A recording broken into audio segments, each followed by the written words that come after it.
Well, good evening, ladies and gentlemen. Thanks for being with us on a special occasion to welcome Laurie Olin back to the Tuileries Museum of Art. The exhibition about the Tuileries Garden is going to be on here until May the 11th.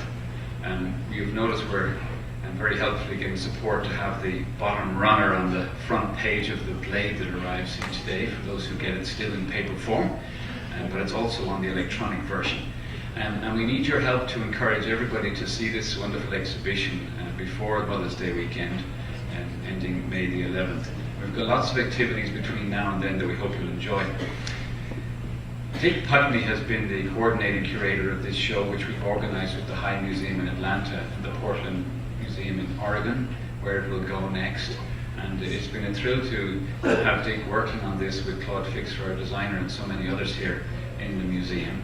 To create what is a really beautiful space with some wonderful works which I think entrance you and invite you to capture the spirit of this great French garden by an extraordinary landscape architect, André Le Nôtre, who designed such wonderful gardens in France. Yesterday, some of you will have noticed, if also you were looking at the newspapers, there was a full-page advertisement in some of the national newspapers about the announcements of the Guggenheim Fellows for this year. And having worked in university and other places, I always watch carefully. We did have a distinguished professor in music from Bowling Green at Guggenheim yesterday, who lives in Sylvania. A professor or two from Dartmouth College, where I was before I came here. And it was a Guggenheim fellowship that sent Laurie Olin in the early 1970s to England and to Europe and to study gardens.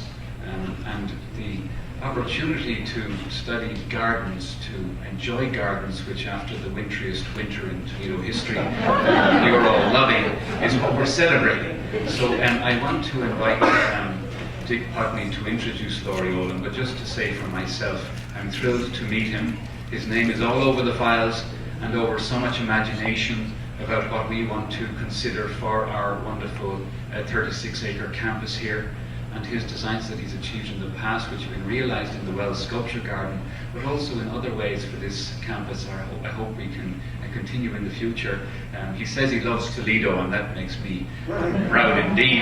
But can I invite the wonderful Dick Putney, who is, I know, a celebrated lecturer in his own way here, but to make the introductions of a very distinguished man, Laurie Olin. Dick.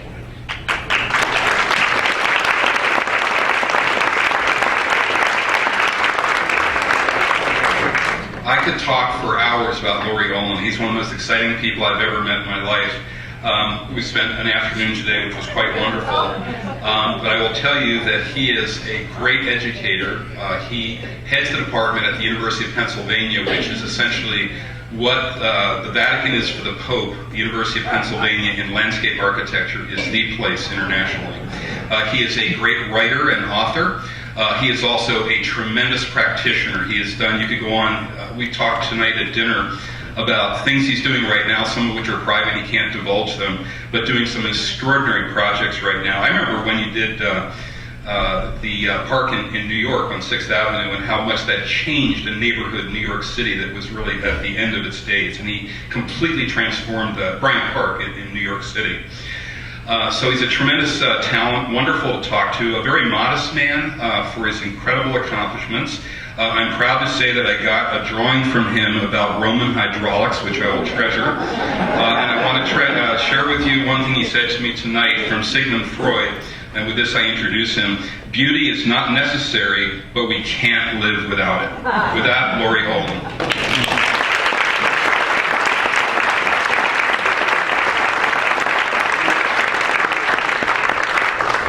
That's all very nice. Thank you both for your generous introductions. Now I have to not disappoint you with something. We'll try. The title says it, but it's sort of in the other way around. What I'm going to do is first talk a little bit about André Le Nôtre and water, which he and I and many other people are very interested in. And then I'm going to talk about the long shadow that he has cast across our profession, even here in America. So, there he is, yeah. Let's go back up. We'll come to him in a minute. Art like nature, continually perpetuates, renews, remakes itself through recycling, recombination, transformation of energy, elements, forms, and themes. Each generation finds aspects of the past that it finds interesting and useful.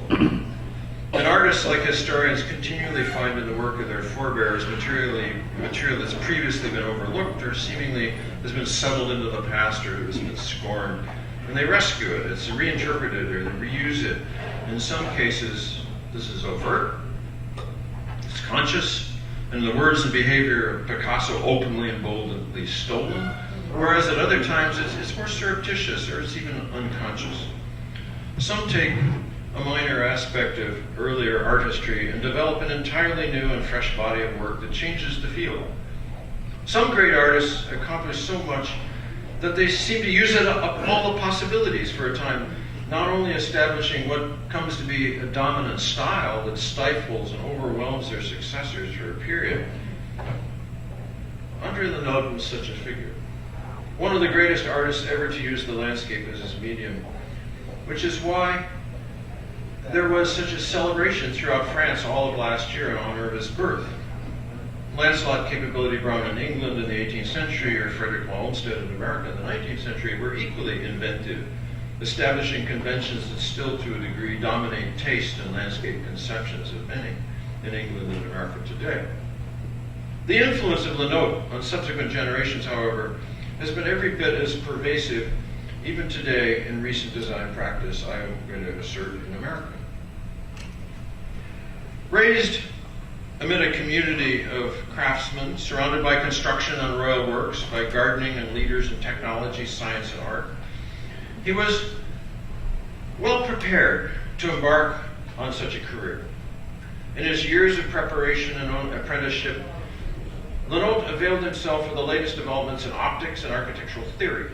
His earlier work grew clearly out of that of André Mollet and others of the previous generation, which one could characterize as derivative from Renaissance Italy and late medieval practice. Since he didn't travel abroad to Italy until after he'd actually begun to build some of his major works, his knowledge of the great villa gardens of the late 16th century would have been almost entirely through graphic reproduction, primarily prints and drawings. The topography around Florence and Rome, of course, is quite different from that of the Ile-de-France. And the scale of many 16th century Italian gardens is rather modest compared to his own work. A number of gardens, however, were presented in text and in print. They were presented as quite monumental, and because of their Platonic and Euclidean shapes and the patterns of many of the ornamental beds of hedges and planting, the geometry of the clipped trees, there's a scaleless abstract quality inherent in some of the underlying plans and organizational strategies. Beginning with a somewhat simple vocabulary of forms derived from classical Italian villas of the previous century, Le Nôtre came to employ them at another larger scale, more suited to the flatter, gentle terrain of the region of France that he was in, producing radically new and different environments from those of his predecessors. As has been noted by several scholars, his work also demonstrates a considerable interest in mastery of optics and the control of perception and understanding of visitors to his gardens as they move through sequences of space and topography that he's manipulated. As is frequently the case with the great artists, subsequent designers have often emulated aspects of the visual appearance and forms of his work without a thorough understanding of the deeper nature of the thought and processes behind it, and rarely, if ever, matching the depth of his designs. One of the least appreciated aspects of his work is that of the opportunistic and profoundly simple yet subtle and well-developed hydrologic structures that organize and underpin many of his works. The great water parterres, the canals, the cascades, the basins, the fountains are in one case, I actually think that should be here, I'll stay here for a minute, are in one case after another a direct response to wet and poorly drained bottomland and marginal soils that had proved unsuitable for agriculture or forestry.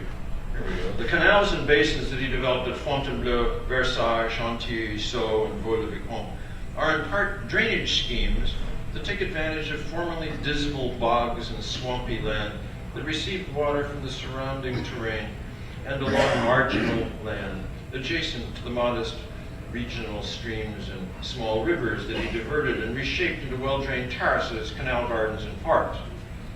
The illustration on the left shows several of the sources of water surrounding the lower area of the park at Versailles.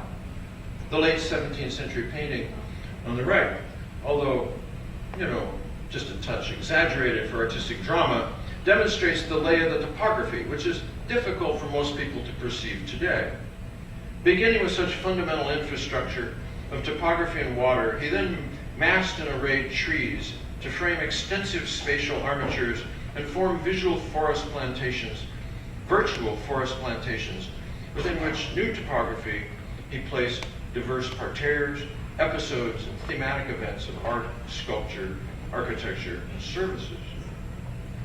If one examines a number of his projects, a common aspect is that frequently there are one or more rivers or streams that he seizes upon, channeling, redirecting, and utilizing them for his own purposes. The parks and gardens are inevitably developed around or adjacent to them. This plan that you see here is an estate map of Vaux-le-Vicomte. One can easily see the course of the Almont as it passes through the agriculture of the chateau, along with several other streams. Some of this water is directed to cisterns and elevations that will provide ample pressure for gravity-fed fountains, while a substantial amount is directed to large basins, often in the form of canals, only to be released again as it leaves the grounds of the park. I hope you can see that, because see, here's the river coming along and all these other streams coming in, and then the way he kind of takes it and sneaks it through. It's really quite marvelous the way he does this. So we'll go on. The seemingly flat aspect of large portions of his parks, particularly at Vaux and at Chantilly, belie the skillful and subtle but dramatic manipulation of the terrain. For example, if one slopes a terrace at only 3% for 100 meters, it will have dropped 3 meters. That's nearly a full story of a building. And of course, many of his grand terraces are more than 100 meters in dimension.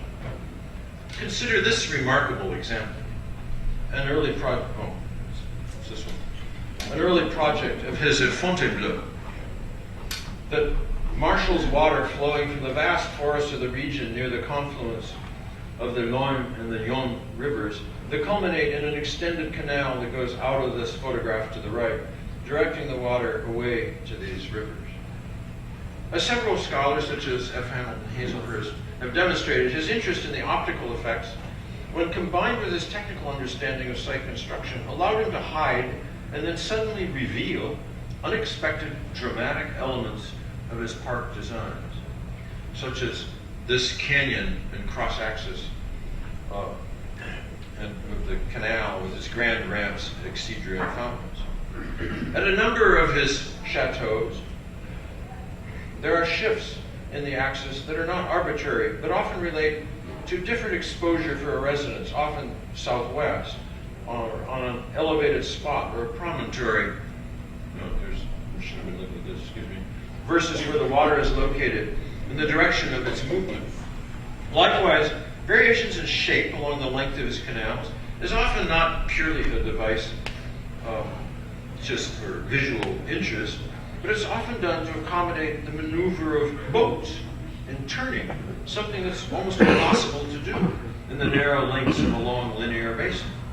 So there's this kind of functional stuff that's disguised as geometric playing. Once the water has been sent to a fountain in one of his upper terraces, an equal amount has to be disposed of after it is spouted up and this great jet goes up in the air and then comes back down. So he has to get rid of it so as not to overflow the basin and to keep it level as though it were always just at that plateau. Now this is done by discharging behind the scenes into lower water bodies and fountains, or as in the example you see here from Vaux, back into the main canal, thereby returning water to the river from whence it had come earlier upstream. Several of his most iconic works are so familiar that it's hard to realize what true inventions they were. For example, the great axis at Versailles.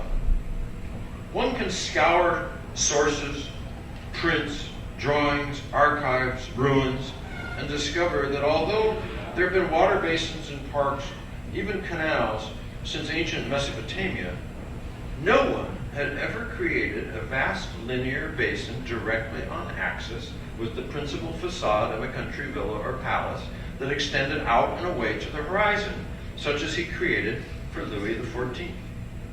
No one ever, anywhere, had done such a thing. It's seen here in these two slides of mine in two views that are taken 30 years apart. The one with the smaller trees is the more recent one. To my understanding, this is actually the fourth complete planting of these vases. The basins, the terraces, the walls, the ramps are all the original, which says something about his methods and his understanding of how to create durable structures in a landscape. Good bones is what we call them. Now, here we see one of the grand fetes, these great festivals, employing some of the possibilities of his hydraulic works with the Apollo fountain in full splendor and a boating extravaganza underway at Versailles. Years in the making, this feature is as simple in its underlying concept and technology as it was unique, durable, and satisfying. No longer a playground for royalty and a court, like many estates from its era, the park, and especially the water features at Versailles, continue to provide delight, wonder, and entertainment for the many thousands of people who visit every year. Anyone who has ever rowed down this canal with a picnic aboard can attest to the absolute sensual pleasure and conviviality that it produces. And it's really great. What happens is people get partway down there and then they see the cross-access to the Grand Trianon, and you find them in the rowboat trying to line up and figure out if am I at the crossing yet. It's really quite fun to watch people do that. In contrast to these big strokes, the open gestures, in nearly all of the Nôtre Park, open parterres and basins are bounded and framed by plantations, by bosques, in which are located a number of diversions and features such as fountains, sculpture, pavilions, mazes, or architectural surprises. At times, Le Nôtre was irritated and he quarreled with the artists, the architects, and dilettantes that he felt were cluttering up his great and serene compositions. There is evidence, however, that he also spent time working out a number of the schemes for these secondary different partly because of the portrait of him in a high wig and robes, and knowledge of his access to the king, and his life at court, and his own authority over an army of craftsmen, masons, foresters, gardeners, and laborers. It's easy to forget what a hard worker he actually was. Unlike his exquisite presentation drawings, the relatively few design studies we have, such as these, that most likely really come from his own hand, show a designer grappling with issues of form, of grading, of levels. The big picture and the details are all in the drawing at the same time. Now, with the invention of tracing paper more than a century off in the future, one sees that he would draw something, then he'd have to layer over it the next idea, and then if he changed his mind, he'd boldly shift the scheme all on one piece of paper while measuring out the parts and the dimensions of the paths, the walls, the basins, the key features, even the number and the position of the desired jets in a fountain. You can see his mind at work in his drawing here. In addition to ancient methods,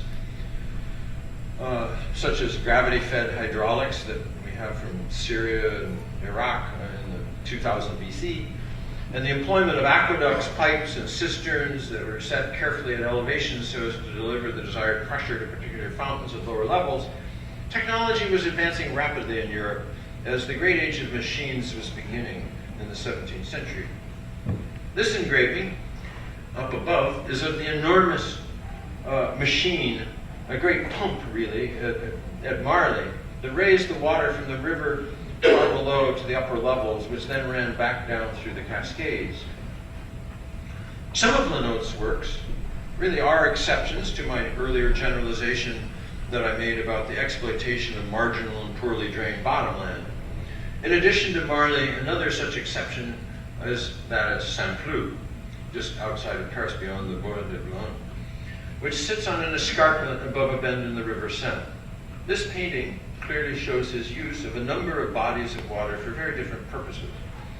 A grand trefoil-shaped basin in front of the south facade of the chateau is partly an ornament, replacing the more conventional broderie found in such a terrace, and it's partly intended simply to be something to stroll around and talk about and look at while chatting with others, and it attends a broad promenade along the bluff. Circular basins accompany each of the two wings that frame the arrival court, as you see. And then there's that long receiving tank that is a partially screened yet ornamental. It's screened from the ornamented arrival court. You see this big long basin here is actually a tank. You can't see it from anywhere because that's the pressure that we're going to talk about in a minute. That tank is required for the elaborate cascade that goes down to the plateau below, adjacent to the River Seine. And then the river is incorporated as the culmination of all of its water features in this project. The contrast between Le Nôtre, this is also Saint-Cloud, looking down from the top of the cascade, and then seeing the chateau up above with the boats that are below. The contrast between Le Nôtre's hand and that of the architects he worked with is pronounced. Simple, original, clear, and bold, with large strokes at the scale of the landscape, as compared with intricate, elaborate, and derivative gestures limited to buildings, objects, and details, delightful as they may be. There is an amplitude and generosity of spirit in the fundamental set of elements of André Le Nôtre's work. Earth, stone, water, plants. There's movement and rest, stimulus and calm. Moving through his compositions, almost inevitably, one walks along a sequence of water and its movement.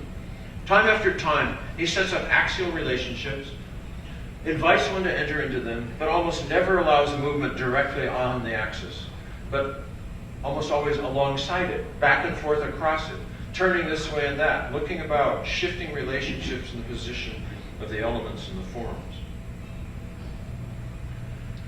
Much has been written and said about Chantilly. I'm only going to mention a few things. First, in some ways, it may be, in my view, his greatest water garden. The chateau has been reduced to the situation of an ornament, almost a doorknob in his great composition. What we have today is largely, that building is largely a 19th century concoction. It contributes, to the event, but it's for the landscape that many people, most of my colleagues, all of my peers visited. And the landscape is predominantly forest, bosques, and water in several forms in remarkable abundance. This little model was made by a couple of my students, and it states the big picture pretty well. The largest rooms and structures are those of water and forest.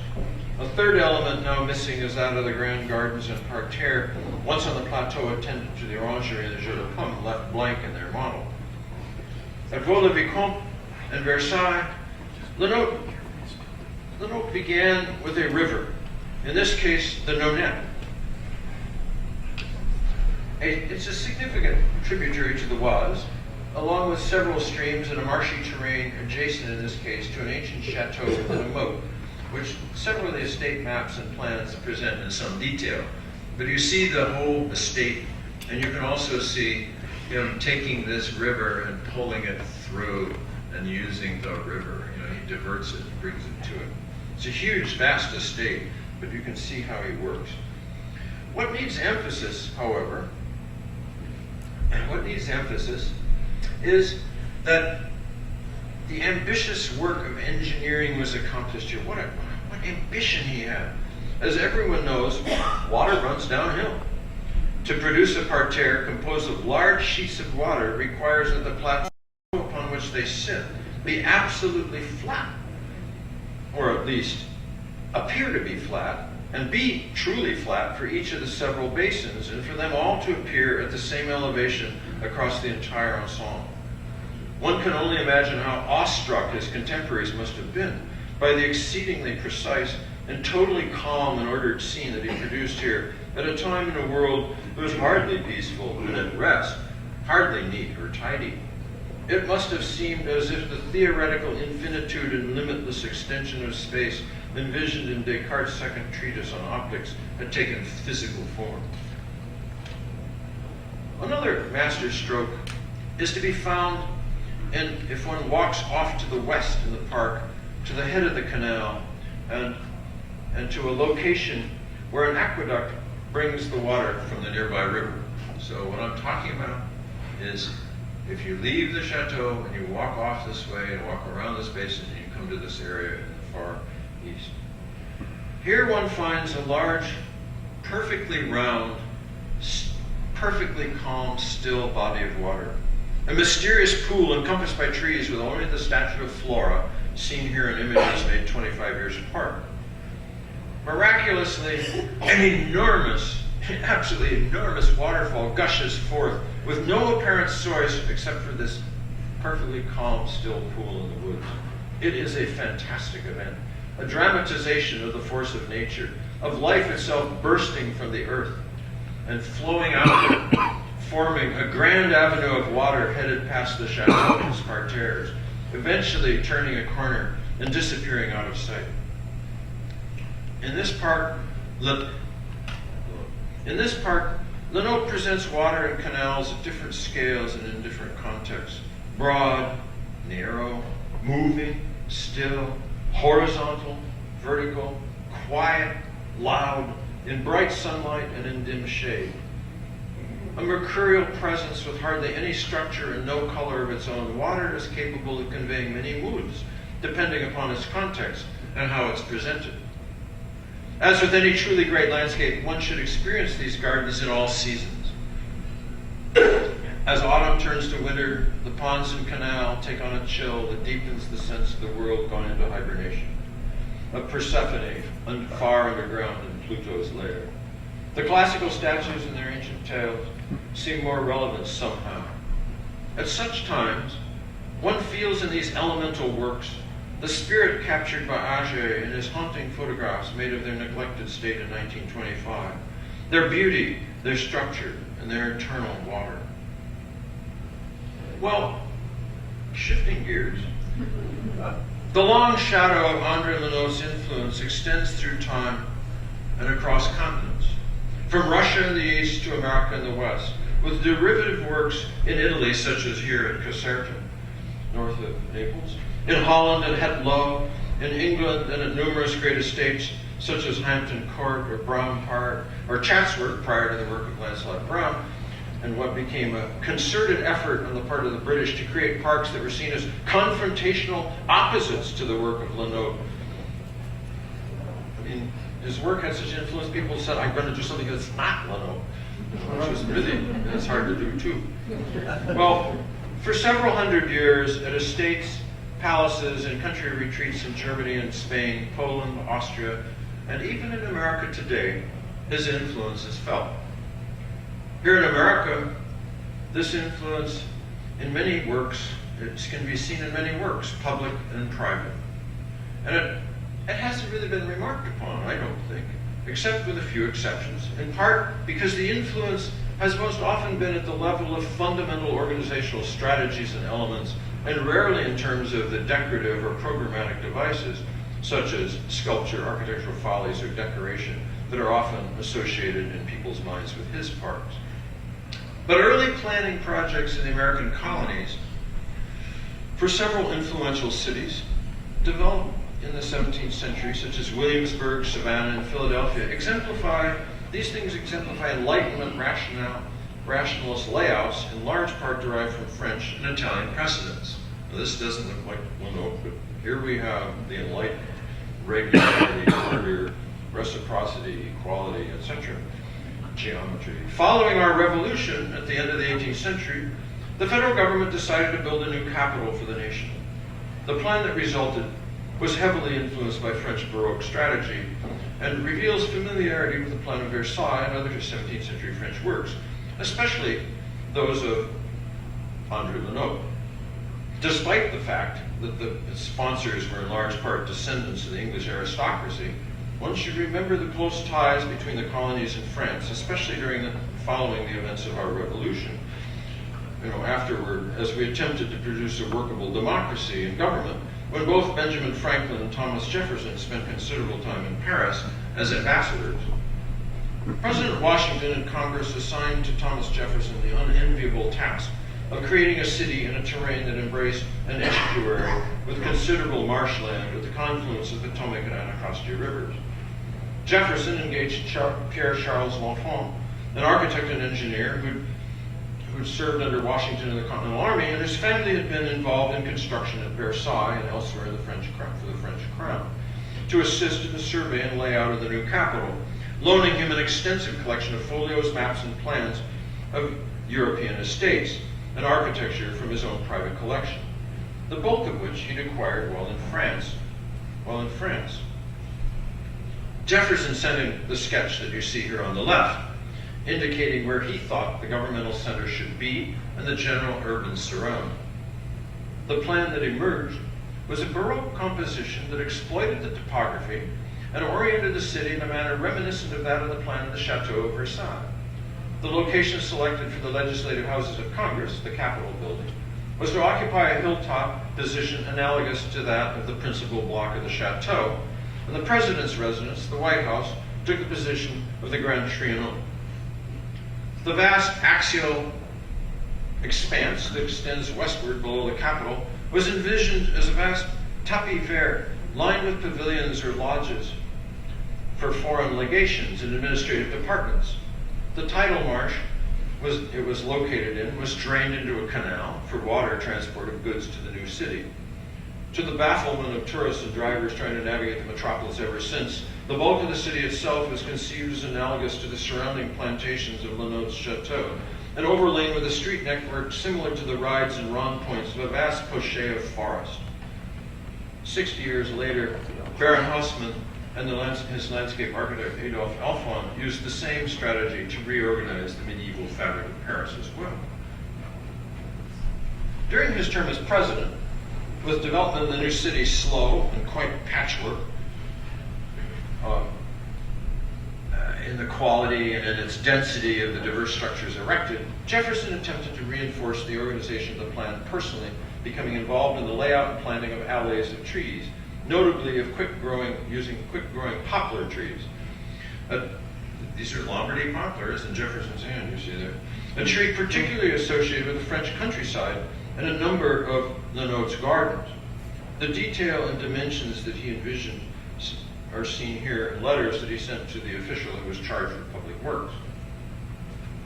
Upon retiring from the presidency to private life, Jefferson followed this work with a superb plan for what he termed an academical village, the University of Virginia in Charlottesville, near his home. Now, despite his fondness for Neo-Palladian architecture, the organization of the plan and the pavilions is deeply inspired by the chateau at Marly, with its twin ranks of flanking pavilions.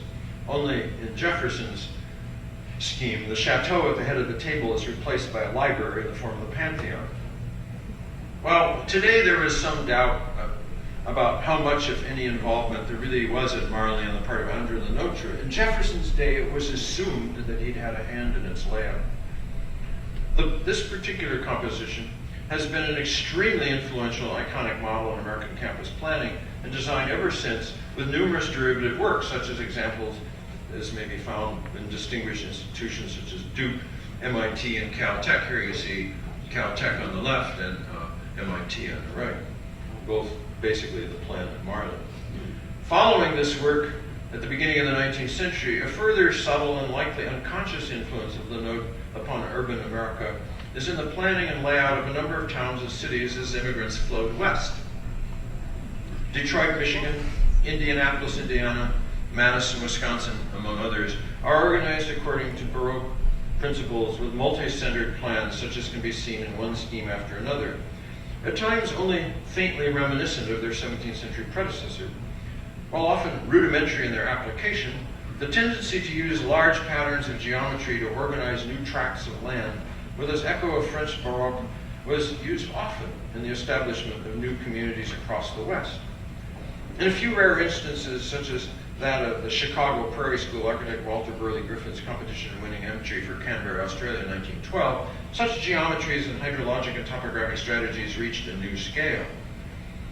The next and most obvious influence of Le Nôtre occurs near the close of the 19th century, strangely enough, or interestingly enough, in the work of the architect Daniel Burnham and the landscape architect Frederick Olmsted. Burnham, famed for his use of steel frame construction in Chicago with a Beaux-Arts overlay, and Olmsted considered the father of landscape architecture profession in America, and the creator of parks derived from English precedents allied to the picturesque and late romantic scenery, are hardly the sort we normally associate with André Le Nôtre. But in fact, both men were good students of his oeuvre. Working on a mountaintop in 1889 to 1895 in the forests of rural North Carolina, Olmsted produced his last great work, the Biltmore Estate for George Washington Vanderbilt. A number of the most prominent American architects at the time had studied the École des Beaux-Arts in Paris, including H.H. Richardson, Carrere and Hastings, and Biltmore's architect Richard Morris Hunt. While the buildings one associates most with École des Beaux-Arts are most commonly in a heavily neoclassical revival style, quite different from those of the architects of Le Nôtre's era, such as Le Vaux and Mansart, the principles he developed for site planning with dominant and minor axes, variations and shifts vertically along a principal route of march as one proceeds through a composition both indoors and out, and varying attendant spaces and volumes and secondary elements and events occurring at distant points along radiating diagonals become embedded in the approach toward composition at almost any scale of planning.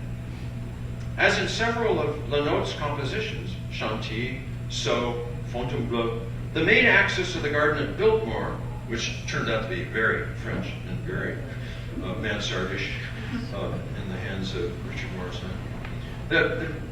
The main axis of the garden at Biltmore is rotated 90 degrees, as at Chantilly, and extends laterally away and downhill at right angles to the principal facade. Surprisingly, the view terminates in an architectural feature heavily reminiscent of a number of great niche-filled terrace support walls and stairs familiar to everyone who knows Vaux-le-Vicomte and Chantilly.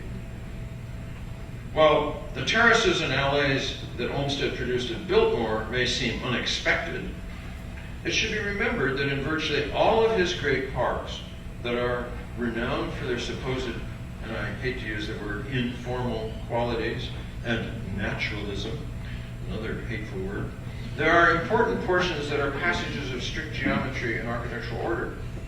In his first project, the landmark design for Central Park, which is normally presented as a touchstone of romantic and picturesque American landscape derived from English landscape parks and wild native scenery, one finds a remarkable set piece of design embedded at its heart, the Mall, which terminates in Bethesda Terrace and Fountain.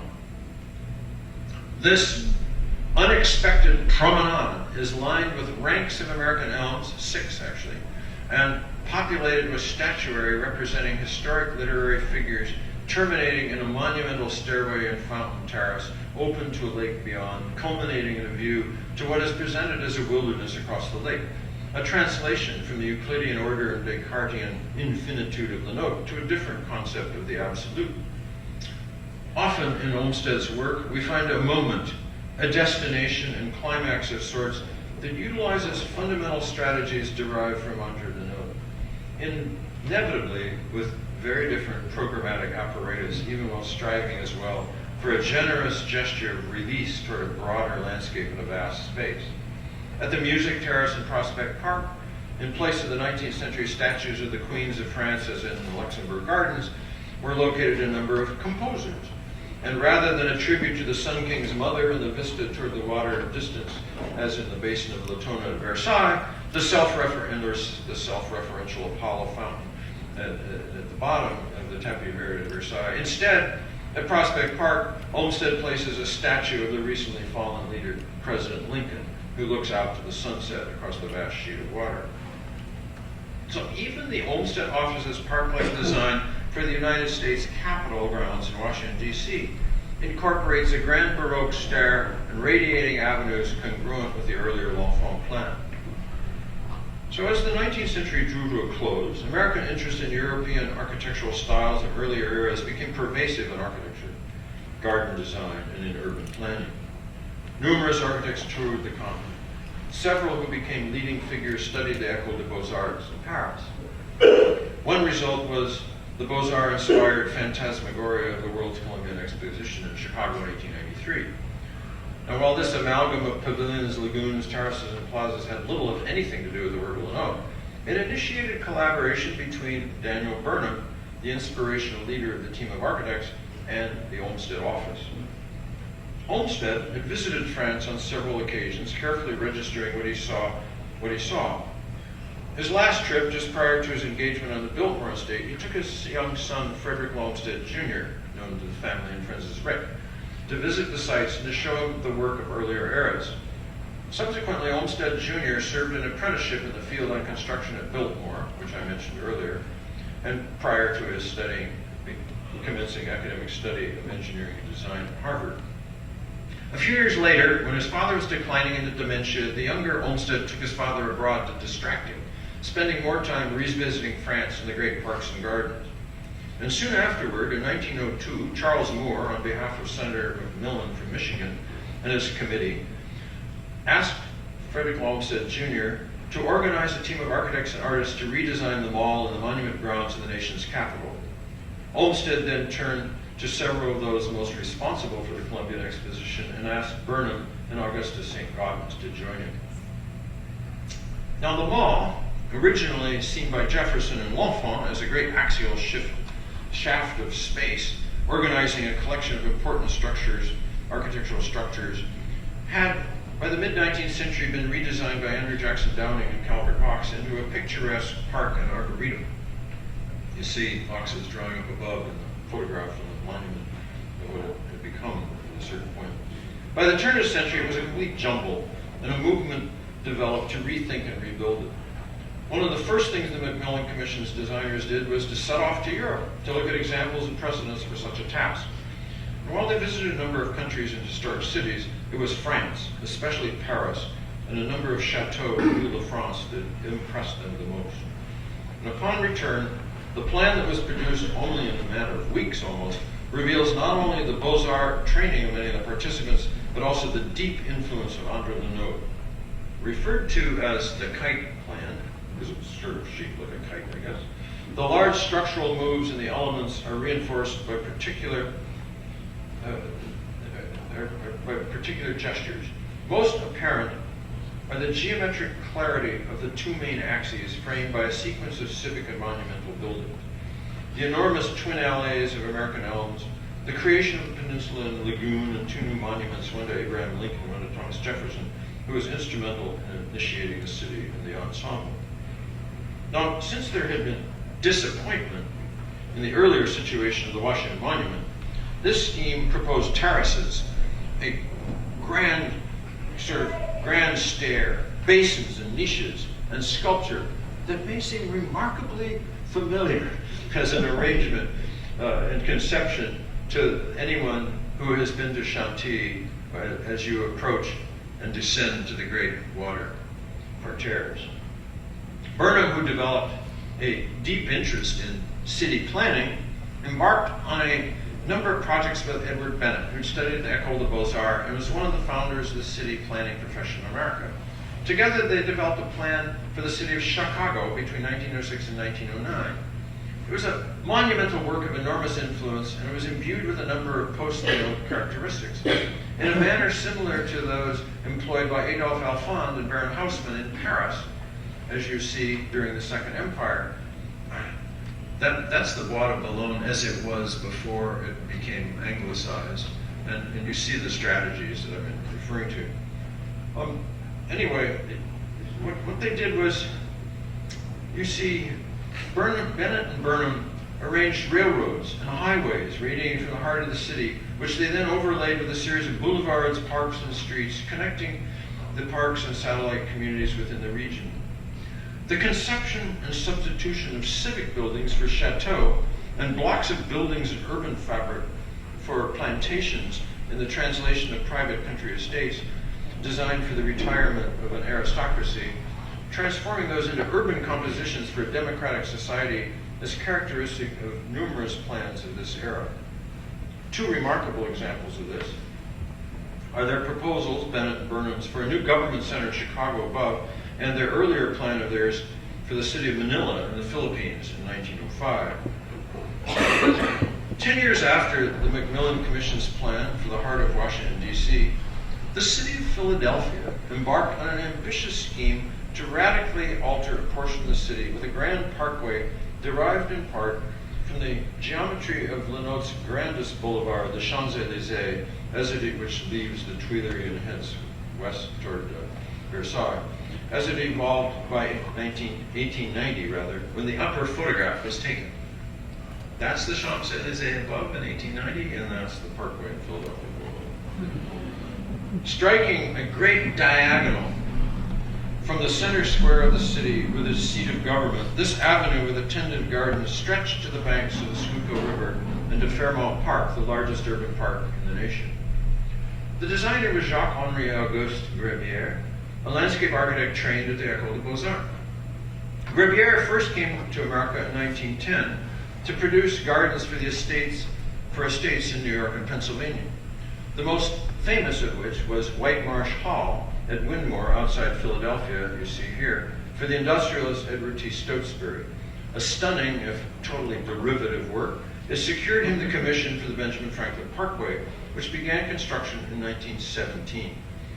Conceived by some to be a grand urban promenade lined with cultural and civic buildings, Gribier's scheme proposed that the central portion be embraced with gardens.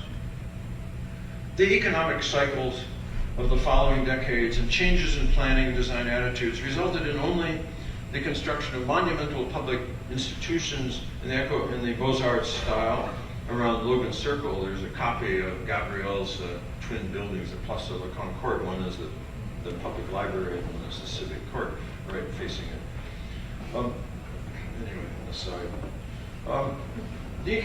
So what I was going to say is that although they got built at one end, and then there was this grand Greek revival art museum on a hill at the other end.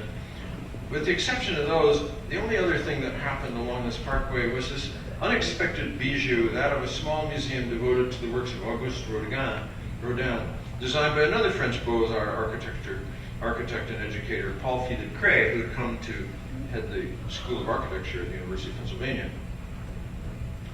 It's a commonplace to remark upon the changes in society in many aspects of culture, including architecture and design following World War II. One might think that with the thorough embrace of modernism and its formal attitudes, along with the rather seismic shifts in wealth and lifestyle, that the reference to influences from the 17th century to André Le Nôtre, they would finally just subside and disappear. But, as it turns out, admirers and his influence continue to this day. Even so, whatever a designer in America today may learn or borrow from the work of a 17th century landscape designer such as Le Nôtre, the uses to which such devices are put are usually for a vastly different society, not one of monarchs, wigs, and carriages. Many ambitious landscape design projects today tend to be for public agencies and institutions, for corporations. And even when a project is for a private pleasure garden, the scale is generally considerably smaller than those of that earlier era. And the purposes, although still personal and meant to engender pleasure, rarely attempt the optical surprises, the classical illusions, or the wit that's found in Le Nôtre. Nevertheless, they reach for many of the sensual and the perceptual pleasures found in the forms, the materials, the textures, the sounds, and the spaces of earlier compositions. A stunning example of this is on a grand scale is that of the General Motors Technical Center designed by Eero Saarinen with the California modernist landscape architect Thomas Church, built between 1945 and 1948. While strikingly contemporary in its overall composition of buildings, the vast sheets of water, the ranks of trees, the drives, the sweep, the vista, owe a great amount to the precedence of Le Nôtre and to his chateau in the Ile-de-France. Now, their contemporary, Daniel Urban Kiley, a radical modernist in his youth and as a student at Harvard, served in the U.S. Army during World War II.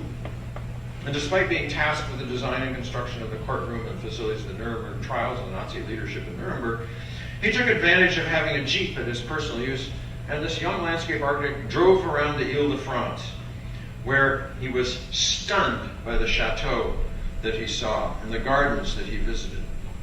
Dan, in a number of interviews and the few things he has written, Dan's made it clear that it was the gardens of Le Nôtre that affected him the most and which had a continuing effect throughout his career. He loved the geometry, the crisp forms, the lines and the bosks of trees, the fountains and the basins of water. Now, his architectural hero was Mies van der Rohe, whose Barcelona pavilion was a touchstone along with his masterful use of orthogonal geometry, particularly the employment of grids in varying scales. And also due to Kiley's interest in contemporary art, especially that of Piet Mondrian and members of the De Stijl movement, he often eschewed bilateral symmetry. Because these influences are obvious in his work, many are not aware of his fond memory and utilization of aspects of 17th century's greatest master garden designer. However, in both private conversation and public talks, Dan often enthused about visiting Versailles, Vaux-le-Vicomte, Chantilly, Sceaux, Saint-Cloud, and the Tuileries. The effect upon his work appeared almost immediately, even in such projects as these suburban houses that he was doing outside of Washington, D.C. upon his return to America. First in the confident rows of trees, and next in the crisp architectural grading and in a remarkably limited palette of materials. In 1947, he joined Eero Saarinen, who he'd succeeded as chief of design services at OSS, to work with a major design competition for the Jefferson Memorial in St. Louis, Missouri. They won it. And in their scheme, famous for Saarinen's monumental arch, Kiley tried his hand at creating equally grand alleys of trees.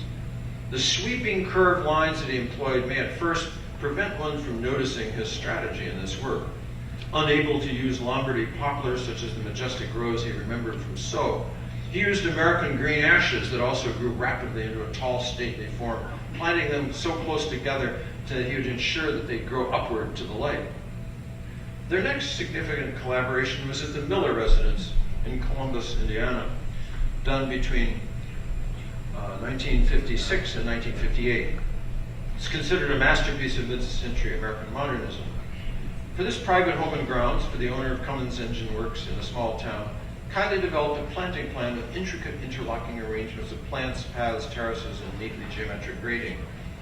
It's doubtful that many visitors realized that his decision to lay out a simple and delicate alley of honey locust trees in a transverse alignment to the view from the major view from Saarinen's plan is a conscious recall of the underlying geometry, not the appearance, of several of Dan's favorite projects by Le Nôtre. Later projects by Kiley repeatedly exhibit his fascination and exploration of geometry with different plants, their scale and their spacing. These include the grounds of the United States Air Force Academy at Colorado Springs, which you see here, consisting of a series of basins and fountains, clipped hedges, busks of honey locusts, and very precise top lawns, truly green carpets. A design for the third block of Independence Mall, now destroyed, of 1960, and a garden at the Art Institute of Chicago made exclusive use of quincunxes of hawthorns and fountains. An ambitious water garden in Dallas, Texas is made solely from ball cypress trees and cascades. And a garden of sculpture at the Kansas City Museum of Art, conceived as an extensive tapis vert cascading down a set of crisply shaped terrace banks between alleys of trees and paths, steps, and flanking groves. Interestingly enough, one of Kiley's later projects was a return to France, where in 1978 he worked on the second phase of the recent commercial district of La Défense on the western periphery of Paris. The pencil drawing, rendering by Steve Olds on the left, shows his intent to frame a continuation of Le Nôtre's axis that begins at the Louvre and has been extended through the Arc de Triomphe and bosques of pollard and plane trees. For many people who find the scale of the tall commercial buildings and the relentless paved open spaces axis oppressive, Dan has done just what Le Nôtre did on his many occasions, and that is, namely, to provide ample space beneath trees to stroll, sit, and socialize in dappled light and the pleasant shade of trees arranged in orderly and reassuring patterns, encountering works of art, and in a prominent spot overlooking a vista back to the heart of the city, there's a delightful fountain, in this case by Jacob Agon. So, may not look like Versailles, but I'm telling you, the ghost is there. Another prominent American landscape architect of the next generation whose work has been influenced by both Kiley and André Le Nôtre is Peter Walker. After studying at Berkeley in apprenticeship under Thomas Church, Walker gravitated to Harvard for further study and eventual partnership with his chairman, the landscape architecture department, Hideo Sasaki. By the late 1970s, when I met him, Pete, by then a highly successful practitioner, was shifting from directing Harvard's urban design program to the chairmanship of the Department of Landscape Architecture. And one evening in the summer of 1977 in his Cambridge office, he showed a few of his students and myself slides from a recent trip to Europe. On Dan Kiley's recommendation, he had visited Sceaux and had been deeply impressed by it. We sat there in the dark and stared at his stunning photos of the main canal and ranks of giant poplars in admiration and deepest envy. Visiting the works of Le Nôtre at that point in his career had a pronounced effect upon Walker's career and upon his subsequent work. Like Dan, he was a thorough modernist who had recently become interested in contemporary art, especially the work of individuals who had come to be referred to as minimalists. But at Fontainebleau, Versailles, Vaux-le-Vicomte, Chantilly, and Sceaux, Pete had suddenly and quite unexpectedly come upon landscape design that was as minimalist in its palette and formal strategies as it was beautiful and powerful. His work was never the same again. And although he has never copied anything in particular, the lessons gained are clear. If Pete's work has been subject to criticism from some of his peers, they've largely focused upon his predilection for graphic pattern at the expense of other qualities. Nevertheless, his great care for the construction and detail that has gone into making the parks, gardens, and campuses that followed is evident. Some of his projects, like those of Le Nôtre, are quite serene, and some so active as to be unsettling to many. One quality for which Pete developed a particular interest that he found in the work of Le Nôtre is that of what he calls flatness, the strong planar quality so pronounced in the site development at Chantilly and Fontainebleau. A recent project wherein he brings together a number of qualities encountered in the greatest works of Le Nôtre is that of the 9/11 Memorial at Ground Zero in Lower Manhattan. Here, one finds flatness, alleys of trees, and the twin giant cascades in the footprints of the World Trade Center towers.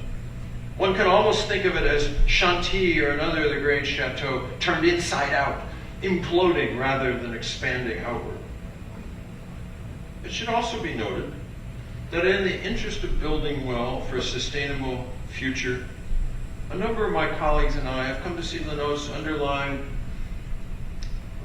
utilization of natural features, the topographic and hydrologic opportunities presented by numerous sites is possibly his most important lesson for our generation. These images are from the Bloedel Reserve on Bainbridge Island, Puget Sound near Seattle, and they show a basin that was started by Thomas Church and completed by Richard Haig in the woods on a private estate at Prince Bloedel. The water is simply a basin cut into the forest with a bit of fill and some hedges surrounding it, and only exposing the groundwater of what is essentially a very wet forest in an area that could easily become a marsh if not partially drained. The serenity and timelessness produced from such simple and yet elegantly proportioned materials, plants, masonry, and water, is stunning and deeply reminiscent of the properties, at least, of many of Le Nôtre's great basins.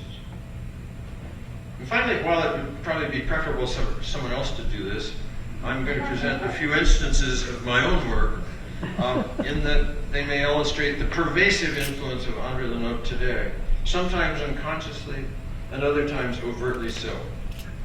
I truly admire André Le Nôtre's work greatly for its clarity of purpose, for its solving of environmental problems and its technical mastery, which not only includes superb structural treatments, but also for the wit and the surprise, as well as what I might describe as a boldness and surplus of aesthetic delight and beauty.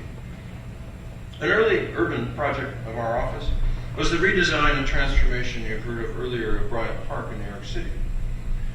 This park behind the New York Public Library in Midtown Manhattan had descended into being an unsafe place dominated by drug dealers and the homeless. It had been redesigned and rebuilt in the depths of the Great Depression as a public park, and it was heavily influenced by the aspects in its design of the Jardin Luxembourg, with hints as well of the Tuileries, where André Le Nôtre had made a number of modifications to the earlier works of André Moulin. These included raised plateaus with shady bosques of plane trees, neoclassical limestone railings and urns, clipped hedges, and colorful planting beds, a tapis vert, and an axial fountain. And all were in terrible condition, and the configuration and the topography and architecture that had once made it a welcome refuge from the harsh city had become frightening and a dangerous trap cut off from outside contact, surveillance, and aid. Our problem was how to keep the nature of the historic park while solving the recent social problems. I'm deeply fond of the Luxembourg Garden, and at times think it is my favorite public park in the world. So what to do? I decided to pry the park apart physically and visually to provide safety and to promote social interaction in order to save its key elements. I chose to simplify the park. After all, it wasn't that big, and if there is one lesson in the note, it is to get the big strokes right. Keep the details bold, broad, and simple. He was plagued by architects with fussy and overwrought additions. Almost all the things we did can be found in Parisian parks that have been developed with his earlier royal gardens. The gravel walks, the loose chairs, the refreshment kiosks, the large beds of herbaceous planting. It was simply a matter of being true to the sources and being ruthless in editing. The subsequent remarkable success of this park, not only in New York, but also as an inspiration to other cities, is not just a testament to its skillful management, but also to the nature of its design, its fundamental elements, the partie and the proportions. Dan once told me proportion is everything. He was waving his hands up and down. A few years later, when faced with a waterlogged and occasionally flooded site in central Ohio where a client wished to develop a private estate, I adopted Le Nôtre's typical response, namely create a large water features, reshaping the land to create higher, well-drained portions. The power of this suggested that I continue to develop a scheme with alleys and bosques of trees so as to create a coherent spatial structure on the site and a sense of place and particularity within what heretofore had been a placeless and ubiquitous farmland, merely a portion of a vast agricultural region. Since it wasn't the 17th century, and my client was a busy international businessman, not a member of an authoritarian court with an endless leisure time, there was really little call for follies or a scattering of pavilions and of secondary gardens. No call for sculpture or optically remarkable elements to be discovered through an exploration of his property. Nonetheless, in collaboration with a number of architects over several years, we have arranged a series of structures and plantations, developed rides and ponds in a woodland, and have planted an extraordinary quantity of trees to the extent that it has become rather special. And while truly modest in proportion by comparison, it would never have happened without the inspiration of Le Nôtre. There was never a question of imitating or copying, only of making a fresh and cohesive, successful work. Now, art historians often look at large patterns, styles, and more recently the socioeconomic and cultural setting as well as personal handwriting of artists and their work. Designers, on the other hand, while not oblivious to such things, more frequently scrutinize the methods and techniques of their predecessors carefully. Aspects of Le Nôtre's work of interest to me in my office have included the handling of transitions from the more heavily ordered and refined architectural compositions to adjacent areas that are more rustic and less strictly composed and detailed. So too, we have scrutinized the stone construction of many of the basins that have worked so well for centuries, that have allowed groundwater to move freely without affecting their structural integrity. These two slides are from aspects of detailed construction of that particular project in the Midwest. So now, returning to the public realm, and the power of Le Nôtre's diagrams and elements that has continued to hold sway in our nation's capital. In the late 1960s and early 1970s, the federal government and the National Fine Art Commission became interested in the condition of monumental core of city again. One result was the development of a new plan to refresh the mall, an area between the Capitol and the White House known as the Federal Triangle. This plan, led by Nathaniel Owens of Skidmore's and Merrill, also involved landscape architect Dan Kiley and one of his former employees, Henry Arnold, becoming the current official plan administered by the National Committee of Fine Arts, the National Capital Planning Commission, and the National Park Service. Among other features, the plan proposed inserting buildings that were seen as missing teeth along the mall. One became the Hirshhorn Museum, another the National Museum of Air and Space, and the National Museum of History, and the Museum of the American Indian. The plan also proposed a garden for the National Gallery of Art, a great reflecting basin at the base of the Capitol, and the redefinition of the grounds of the Washington Monument, as well as a new set of gardens in Bosquet north of the Long Basin that had been built as a foreground for the Lincoln Memorial. Like Jefferson's earlier translation of Marley and the Macmillan plan 70 years later, it was an attempt to give more coherence to the ensemble and to make it grand and finely elegant, which it decidedly still wasn't at that time. A dozen years later, I was asked to develop the missing sculpture garden for the National Gallery, which forced me to think about the mall beside it where it was located. Not only was the Macmillan scheme aging and worn, but the great shaft of space lined with American elms, unlike the refreshing canal with its boats at Versailles, was brutal to tourists in the heat of summer. I took it upon our office to develop a counterpoint of sorts, if only as a side garden, attempting to make it rich, leafy, and dense, a divertissement of sorts, much in the spirit of the spaces on the sides of Le Nôtre's great axis at Versailles. Central to this endeavor was the creation of a generous fountain. So while we were working on the design, I recalled the profile of the central basin at the eastern end of the Tuileries and how it curved down toward the surface of the water. How nice that was. For in so doing, it reduced the amount of coping that was reflected in the water, making the basin seem more full than one with a big thick stone coping above the waterline. I also realized that if I exaggerated the scale, it would resemble a large pillow or a cushion of stone, thereby encouraging people to sit on it, and it has proved to be the case. The slow and continued evolution of the monumental axis of Washington continues to this day. The terrorist event of 9/11 in New York that I had the unhappy experience of witnessing from a train as it plodded routinely toward the city that morning, and which I recorded with horror in a sketchbook, I didn't know what else to do, led to my office again becoming involved in the mall. On this occasion, we won a competition to do the design for the protection of the Washington Monument. I took it as an opportunity to improve the civic realm and to continue with the rehabilitation and enforcement of the plan that people have been working on since 1790. We simplified some things, removed surface parking lots, reshaped the hill, laid out new walks, and proposed the planting of large numbers of trees to define the two cross-axes of space that had become indiscernible. Across America, one finds ghosts of Le Nôtre and his influence. At the turn of the century, a Kansas City landscape architect, George Kessler, was brought to Houston, Texas to plan a park and a boulevard system. An important feature of this resulting scheme was to propose a large new city park, wrong thing, down here, as you see, at the confluence of these two great boulevards.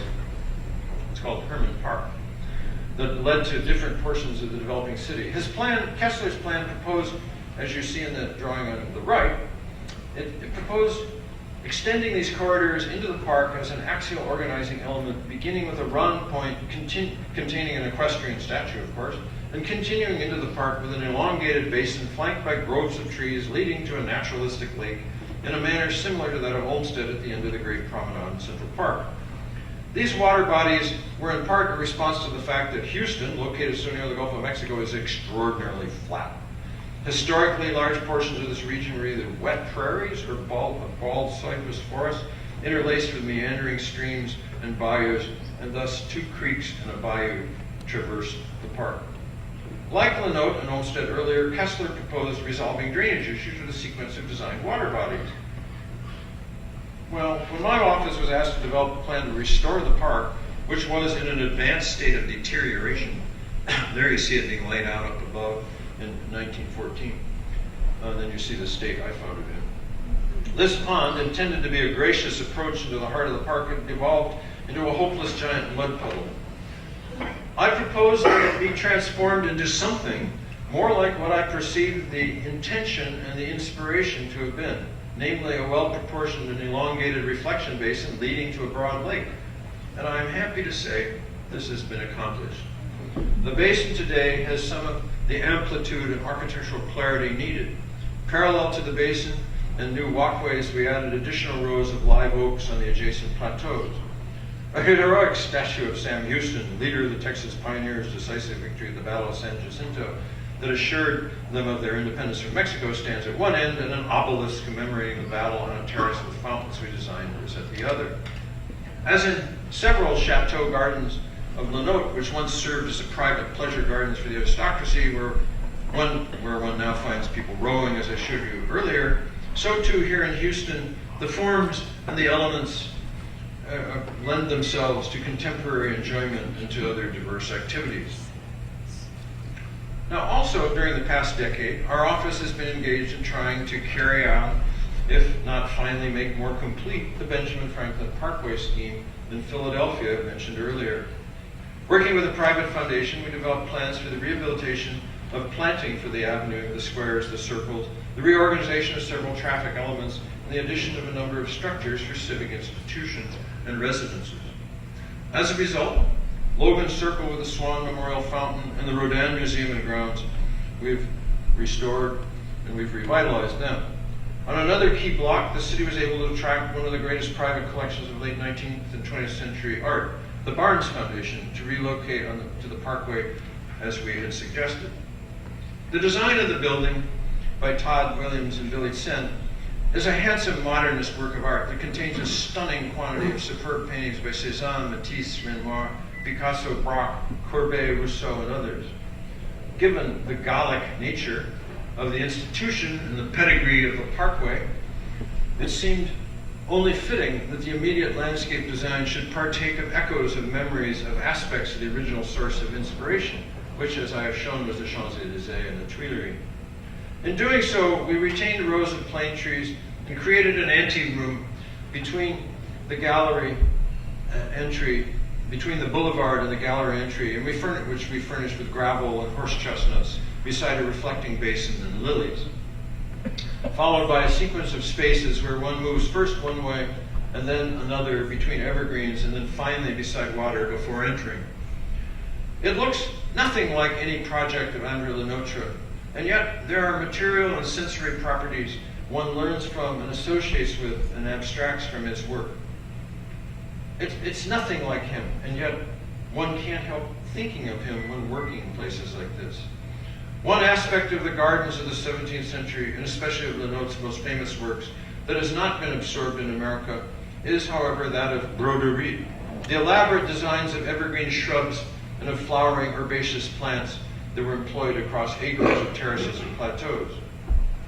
Such visual feasts of complex geometries that require acres of plants, quantities of gardeners, and are labor intensive and costly to produce and maintain, only had a very brief period in America, roughly from 1880 to about 1920.